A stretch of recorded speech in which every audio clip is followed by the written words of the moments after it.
The Bible says that we are to tell the Exodus story to our children in every generation. You shall tell your son in that day, saying, It is because of that which Adonai did for me when I went forth out of Egypt. Jacob brought his family to Egypt to be with his son Joseph, who had become viceroy, second to the king of all Egypt. Over time, the children of Israel multiplied in the land of Egypt.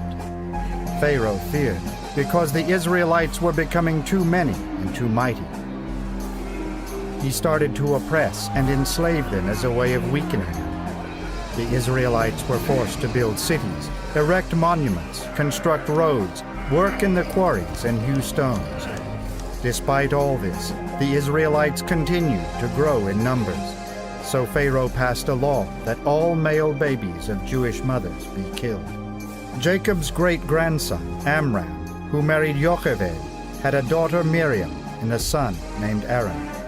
Jochebed gave birth to a third child. To save him from being killed by the Pharaoh's soldiers, she placed him in a basket which she hid among the reeds at the edge of the Nile River. When Pharaoh's daughter came to bathe in the Nile, she discovered the baby.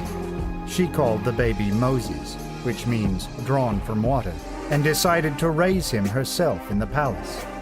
She hired the baby's mother, Jochebed, to be his nurse.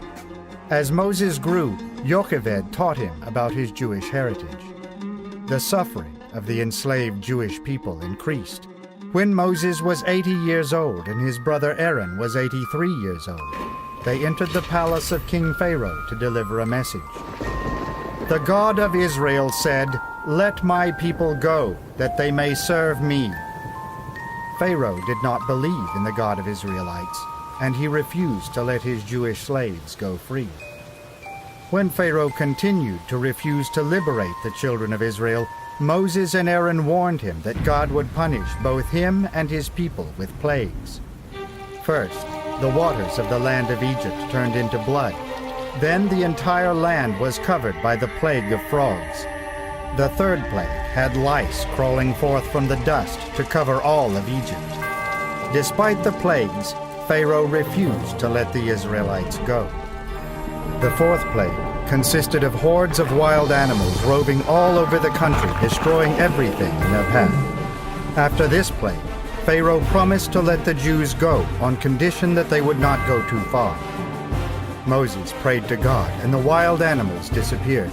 But as soon as they had gone, Pharaoh changed his mind and decided not to let the Jewish slaves go free. Then God sent the fifth plague, a fatal pestilence that killed most of the domestic animals of the Egyptians. In the sixth plague, boils burst forth upon man and beast throughout Egypt. Now Moses announced to Pharaoh that a violent hailstorm would kill everything that was outside and not sheltered. Pharaoh started to relent and agreed to let the Jewish men go free, but Pharaoh insisted that the Jewish women and children and all their possessions remain in Egypt. Moses and Aaron could not accept this offer. With the eighth plague, swarms of locusts devoured everything green that had escaped the hail and the previous plagues. The ninth plague was a blanket of darkness that enveloped all of Egypt except for Goshen, where the children of Israel lived.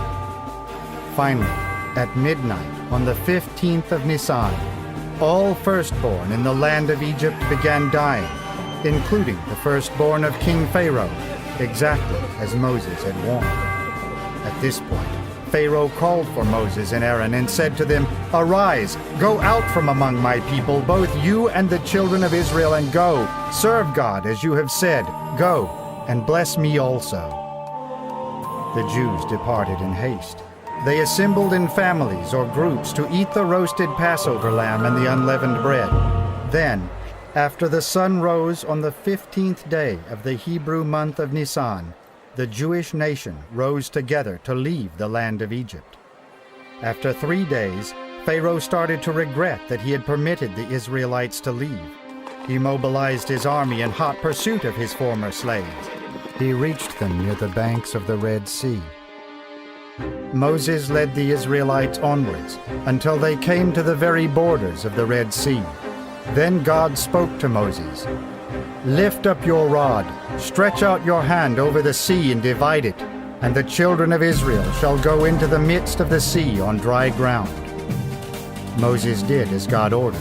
Then a strong east wind blew all night, and the waters of the Red Sea divided.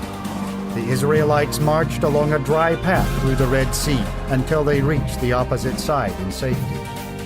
The Egyptians continued their pursuit, but the waters of the Red Sea closed over them and drowned Pharaoh's army. Thus, God liberated the children of Israel from the Egyptians, and the children of Israel saw God's great power and believed in him. The story of Passover recounts the birth of the Jewish people as a nation whose ultimate goal is to be a light unto the nations.